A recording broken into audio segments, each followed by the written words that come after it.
Good morning, students. How are you all? I hope beta all you are well. So beta, today we start our next topic of lesson number 11, that is heartbeat. In previous videos, we have done about the transportation in plants by xylem phloem, about the human circulatory system, in which we have done about the blood vessels and heart. Now we start the heartbeat. What is heartbeat? Okay? The muscles of heart contract and relax rhythmically. You know कि heart हमारा contract और relax करता है, ठीक है, जिससे कारण क्या है, ब्लड क्या है, ऑक्सीजनेटेड ब्लड और डीऑक्सीजनेटेड ब्लड का क्या है, हमारी बॉडी में ट्रांसपोर्ट हो पाता है, ठीक है।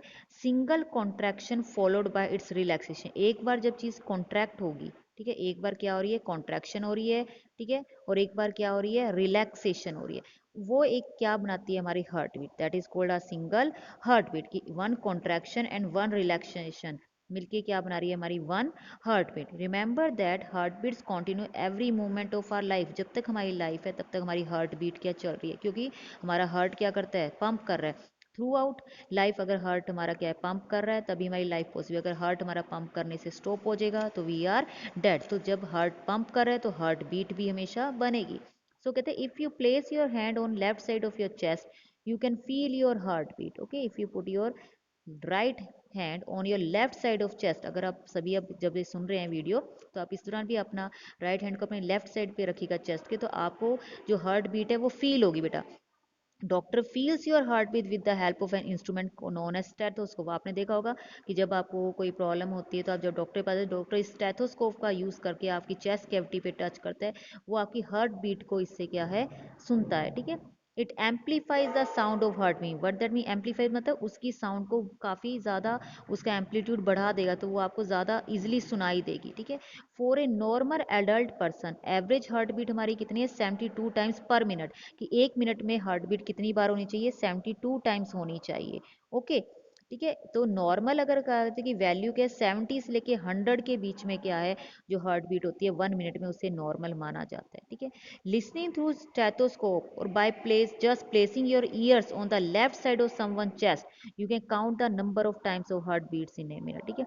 आप अपना हाथ रख के या स्टेथोस्कोप की मदद से या अपने ईयर को क्या है, दूसरे पर्सन की चेस्ट कैविटी के लेफ्ट साइड पे आप अटैच यानी अगर टच करेंगे तो आपको आपकी हार्ट बीट क्या है, फील होगी, और वो उसको आप काउंट भी कर सकते हैं कि 1 मिनट में कितने टाइम्स क्या हार्ट हमारा बीट कर रहा है, ठीक है। तो this relationship between your heart beat and the pulse rate. अब हार्ट बीट और पल्स रेट दोनों के अंदर रिलेशनशिप है।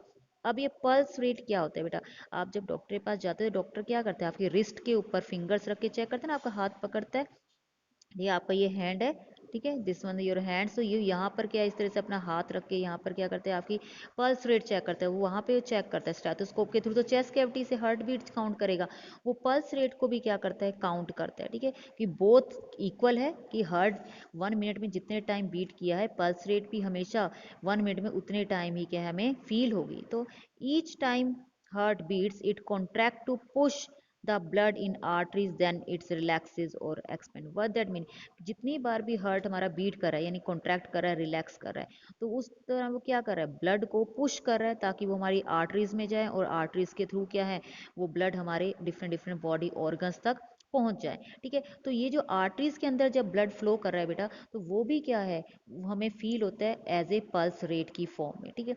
जैसे आप अगर जैसे प्रेयर टाइम होता है आपके स्कूल में, तो आप एक लाइन में सीक्वेंस में खड़े हैं, ठीक है ना।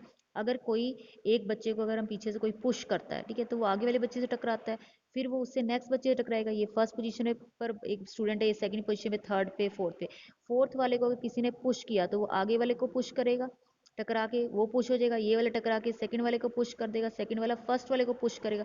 तो इस तरह क्या है, ब्लड को पुश मिलता रहता है और वो आगे की ओर क्या है, फ्लो करता रहता है। तो ये जर्क है, जो पूछ रही है कि जर्क झटका लग रहा है और वो ब्लड आगे, इस जर्क को ही हम क्या कहते हैं, पल्स रेट, जो हमें हमारी आर्टरीज के अंदर, हमारी वेन्स के अंदर हमें फील होती है। तो consequently it's generate one pulse in the arteries, की आर्टरीज में क्या हो रहा है, वो हमारे क्या कर रहा है, पल्स को जनरेट कर रहा है। Thus pulse rate per minute indicate the rate of heart beat, ठीक है, कि जितनी पल्स रेट है उतनी ही हमारी क्या होगी, उतनी ही हमारी हार्ट बीट भी होगी, ठीक है। तो pumping action, the pumping action of the heart maintain the circulation of blood and transport of substances to the different parts of the body। तो जो हार्ट बार पंप कर रहा है तो पंप करने का मेन क्या फंक्शन है कि फंक्शन की तो ब्लड सर्कुलेट करेगा, और ब्लड सर्कुलेट करेगा तो जो यूजफुल मटेरियल्स हैं वो क्या होंगे, डिफरेंट हमारे बॉडी पार्ट्स तक जाएंगे, और जो वेस्ट है डिफरेंट बॉडी पार्ट से वो ऐसे ऑर्गन तक पहुंचेगा जहां से वो क्या हो जाएगा, उस वेस्ट को क्या कर देगा, रिमूव कर देगा। Okay, next paragraph. The walls of arteries feel the pressure of blood differently when the heart is contracting and when it is expanding। जब ब्लड हार्ट हमारा कॉन्ट्रैक्ट करता है और एक्सपेंड करता है, एक बार कॉन्ट्रैक्ट हो रहा है एक बार एक्सपेंड कर रहा है, तो आर्टरीज के अंदर ये प्रेशर हमें अलग तरह से फील होता है, और इसे हम क्या कहते हैं, ब्लड प्रेशर। इसे हम कहते हैं ब्लड प्रेशर, बीपी कहते हैं, डॉक्टर का बीपी चेक करवाने के, यानी वो क्या होता है, ब्लड प्रेशर चेक करते हैं। और उसको मेजर करने का जो एक इंस्ट्रूमेंट है उसको हम कहते हैं sphygmomanometer. This is the diagram. Doctor इससे बीपी चेक करते हैं हमारे हाथ पर, इसको लगा के फिर वो इस रबड़ को क्या करते हैं, दबाते हैं, जो एयर फिल हो जाती है, ठीक है, और यहाँ पे मर्करी लेवल क्या करता रहता है, इंक्रीज होता है। जितने लेवल तक वो इंक्रीज करता है हमें पता जाता है उतना हमारा क्या है, ब्लड प्रेशर है। तो ये इंस्ट्रूमेंट क्या कहलाता है, स्फेग्मोमैनोमीटर।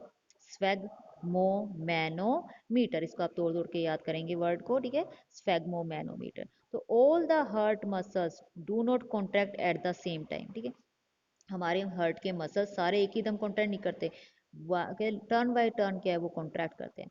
आर्ट्रिया कॉन्ट्रैक्ट फर्स्ट, जो आर्ट्री हमारा अपर टू चैम्बर्स हैं, ठीक है, वो पहले कॉन्ट्रैक्ट करेंगे, pushing the blood into the ventricles. वो जब कॉन्ट्रैक्ट करेंगे तो ब्लड कहाँ एंटर करेगा, वो हमारे वेंट्रिकल में एंटर करेगा। फिर वेंट्रिकल क्या करेंगे, कॉन्ट्रैक्ट करेंगे, और ब्लड कहाँ करेगा, वो आर्टरीज में जाएगा और वेन्स में जाएगा, उसके थ्रू वो आगे आगे बॉडी पार्ट्स में क्या है, पास आउट होता जाएगा। मतलब when the ventricle get filled with blood, auricle ने कॉन्ट्रैक्ट किया, वहां से ब्लड कहाँ गया, वेंट्रिकल में आ गया। तो अब वेंट्रिकल जब फिल हो गया तो they exert slight pressure on the arteries wall. अब वो आर्टरीज की वॉल पे प्रेशर लगाएंगे, क्यों, क्योंकि ब्लड ने आर्टरीज में जा रहा है। तो इसको हम डायस्टोलिक प्रेशर कहते हैं। इसे हम क्या कहते हैं, डायस्टोलिक प्रेशर, यानी कि लो ब्लड प्रेशर। उसे हम लो कहेंगे कि वो ब्लड प्रेशर क्या है, लो है। This is followed by the contraction of ventricles. अब वेंट्रिकल्स कॉन्ट्रैक्ट करेंगे, वेंट्रिकल्स ब्लड को कहाँ पहुंचा देगा, आर्टरीज में। अब यहाँ पे प्रेशर क्या हो गया, हाई हो गया, ठीक है, आर्टरीज की वॉल्स के ऊपर, तो वो प्रेशर क्या कहलाएगा, सिस्टोलिक और हाई ब्लड प्रेशर, ठीक है। द वे कि sphygmometer gives the value of both diastolic as well as systolic pressure. तो स्फेगोमीटर से हमें लो ब्लड प्रेशर, जिसको हम डायस्टोलिक कहते हैं, और हाई ब्लड प्रेशर, जिसको सिस्टोलिक प्रेशर कहते हैं, उस दोनों को हम मेजर कर सकते हैं। नॉर्मल जो सिस्टोलिक प्रेशर होता है बेटा, वो आता है 90 टू 100 मिलीमीटर ऑफ मर्करी, माने मर्करी का लेवल एक बार 90 वाली वैल्यू पर और एक 120 वैल्यू पे, हाईएस्ट 120 होता है और लोएस्ट क्या होता है, 90 मिलीमीटर होता है हमारा जो नॉर्मल क्या है, ब्लड प्रेशर है, ठीक है। और ये अगर 60 और 80 आ रहा है, अगर कितना आ रहा है, 60 और 80, ठीक है, तो वो क्या है, मतलब कि हमारा प्रेशर, ब्लड प्रेशर क्या हो रहा है, कम होता जा रहा है, ठीक है, वो डायस्टोलिक प्रेशर में ही आ जाएगा, ठीक है। तो doctors can get indication about the condition of your heart by listening through a stethoscope and about your arteries by reading on a sphygmomanometer. तो डॉक्टर हमारा स्फेग्मोमैनोमीटर के थ्रू हमारा बीपी चेक करते हैं, और स्टेथोस्कोप के थ्रू हमारे हार्ट बीट को चेक करके बताते हैं कि हमारा हार्ट नॉर्मल वर्क कर रहा है या नहीं कर रहा, ठीक है। हाइपरटेंशन, जिसके हम क्या कहते हैं, हाई बीपी, हाई बीपी भी उनका ज़्यादा है, ब्लड प्रेशर ज़्यादा है, एचबीपी का कहते हैं। इस common term today that all of must have heard, सबने सुना है कि हाई बीपी हो गया, हाई ब्लड प्रेशर हो गया। Hypertension occurs when a blood pressure force of your blood pushing against the walls of your blood vessels is continuously too high. कि जो ब्लड क्या है हमारा कॉन्ट्रैक्ट होके आगे की ओर पास आउट हो रहा है, तो आर्टरीज के ऊपर उसका प्रेशर बहुत ज़्यादा लग रहा है, ठीक है, कि ब्लड को पुशिंग करने के लिए हमारी ब्लड वेसल्स पर बहुत ज़्यादा प्रेशर लग रहा है, इसी कारण हमारा बीपी क्या है, हाई होता है। Primary way that the high blood pressure cause harm is by increasing the workload of heart and blood vessels. अगर हमारा बीपी ज़्यादा है तो इसका मतलब बेटा कि हमारे हार्ट को और हमारे ब्लड वेसल्स को ज़्यादा काम करना पड़ रहा है, उन पर वर्कलोड ज़्यादा आ गया, जिससे कारण क्या होगा, making them work harder and less efficiently. उन्हें बहुत ज़्यादा काम करना पड़ेगा, और जब ज़्यादा काम करना पड़ेगा तो क्या है, वो प्रॉपर काम नहीं कर पाएंगे, उनकी मसल्स क्या प्रॉपरली वर्क नहीं कर पाएगी, उससे हार्ट अटैक आने का डर भी रहता है। ओके, नेक्स्ट है, over a period of time the force of high blood pressure damages the delicate tissues inside the arteries. तो आर्टरीज जिन मसल से, जिन टिश्यूज से बनी है, हार्ट जिन मसल्स और टिश्यू से बना है, उनको क्या पहुंचेगा, डैमेज पहुंचेगा। और अगर आर्टरीज के अंदर डैमेज हो रहा है तो उस बीमारी को कहते हैं एथ्रोसेक्लोरोसिस। उसे हम क्या कहेंगे, एथ्रोसेक्लेरोसिस। जो हमारी ब्लड वेसल आर्टरीज है उसको डैमेज करना, ये एक बीमारी है। Okay, next one is some time an elderly person in the family is advise to get his or her ECG, कहते हैं ना कि अपनी ईसीजी करवा लो, डॉक्टर कहते हैं ईसीजी करवा के लाइए। तो ईसीजी की फुल फॉर्म क्या है? इलेक्ट्रोकार्डियोग्राम। ई से इलेक्ट्रो, सी से कार्डियो और जी से gram, electrocardiogram. The report of ECG usually looks like a graph, ये आपको दिखाई दे रहा है ग्राफ है, ठीक है, इसमें आपको दिख रहा है ऊपर नीचे लाइनें जा रही हैं, ये सब है, ठीक है। कहते हैं this graph helps a doctor to understand whether heart of patient working properly और not. If it is not then she can identify the part that has a problem and advise the medication exercise of further investigation। इस ECG report को देखकर वो देखते हैं कि हाँ working proper है या नहीं है, ठीक है, कितने टाइम हार्ट बीट कर रहा है, ठीक है, कब उसकी प्रेशर ज़्यादा है, कब प्रेशर लो है, इन सबको डायग्नोस करके डॉक्टर मेडिसिन देता है या हमें एक्सरसाइज बताता है, फिर बताए नहीं तो बताता है कि आपको ऑपरेट करवाना है, क्या करना है, वो हमें इस चीज़ के बारे में गाइडेंस प्रोवाइड करते हैं, ठीक है। बेटा इससे पहले एक यहाँ पे गुड टू नो आपको बताया है, इसके बारे में मैं आपको बताना चाहूँगी, गुड टू नो के बारे में। वेट,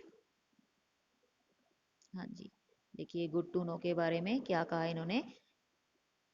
कहते हैं गुड टू लिम्फेटिक सिस्टम, जैसे सर्कुलेटरी सिस्टम में क्या क्या है? ब्लड है, ब्लड वेसल्स हैं और हमारा हार्ट वर्क कर रहा है। ऐसे हमारी बॉडी में एक लिम्फेटिक सिस्टम होता है। जैसे ब्लड एक लिक्विड है, वैसे एक lymph is another kind of circulatory fluid in our body, ये भी एक फ्लूइड है जो हमारी बॉडी में होता है।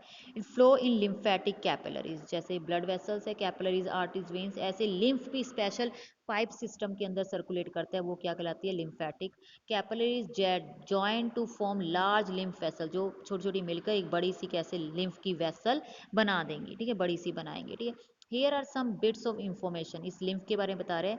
It is light yellow fluid containing lymphocyte special cells that fight infection, ये लाइट कलर का येलो से कलर का लिक्विड होता है जिसमें लिम्फोसाइट यानी WBCs, जो वाइट ब्लड सेल्स है ना, उसकी टाइप्स होती है लिम्फोसाइट से, वो प्रेजेंट होते हैं जो इन्फेक्शन से लड़ने का काम करेंगे। It flow only in one direction that is from tissue to the heart, ये हमेशा एक ही डायरेक्शन में जाएंगे, टिश्यूज से कहाँ की तरफ जाएंगे? हमारे हार्ट की तरफ जाएंगे। It is also known as extra cellular fluid, ECF, extra cellular fluid, as it is present around the cells bathing time, जितने भी हमारे सेल्स है उसके अराउंड प्रेजेंट है, उनको कवर कर रहे हैं। Next is also carries digested fat and pour them into the veins, ठीक है, फैट को डाइजेस्ट करेगा, अगर हमारे फूड में फैट है उसको डाइजेस्ट करेगा और उनको वेन्स तक लेकर जाने का काम करेगा। The body fluids are divided into intracellular यानी inside the cell and extracellular मतलब blood plasma intestinal fluid. The blood plasma is present in blood vessels and interstitial fluid lymph is in the space around the cells. तो जो blood है हमारा वो क्या है? हमारा इंट्रासेलुलर फ्लूइड है क्योंकि ब्लड वेसल्स के अंदर फ्लो कर रहा है, ठीक है। लेकिन जो हमारा लिम्फ है वो हमारे सेल्स के अराउंड क्या होता है? प्रेजेंट होता है। तो I hope this video is clear to you. If you have any doubt you may call me और you may message me on the WhatsApp number. Thank you.